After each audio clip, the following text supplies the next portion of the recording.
Data acquisition is the recording of parameters that allow race engineers to analyze the behavior of an entire car or a specific system within the car. For the Porsche LMP1 team, it played a crucial role in their third straight victory in the world's greatest endurance race.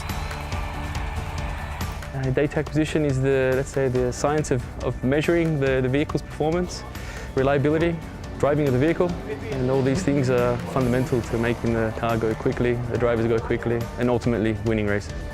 Data collected includes off-car measurements like weather and track conditions, but it's the live on-car parameters that engineers use to maximum effect. We measure, a large variety of parameters. We take the driver, for example. We're most interested in his inputs to the car, which are fundamentally brake pressure, throttle pedal, steering angle, and gear position.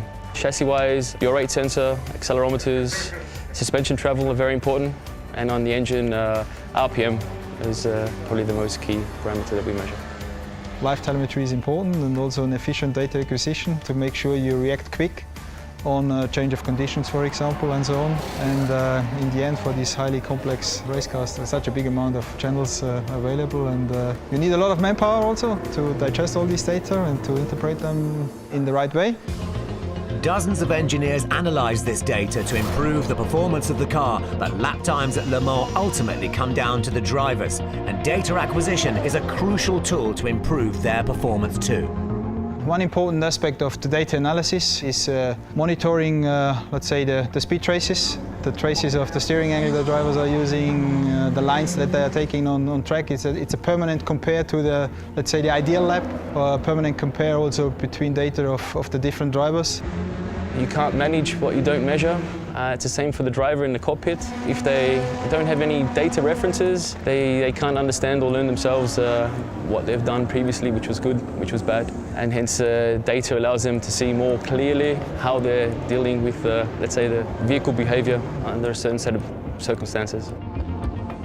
An early technical problem in this year's race put the number 2 car to the back of the field. As its 3 drivers began the fight back, comparison data was more relevant than ever.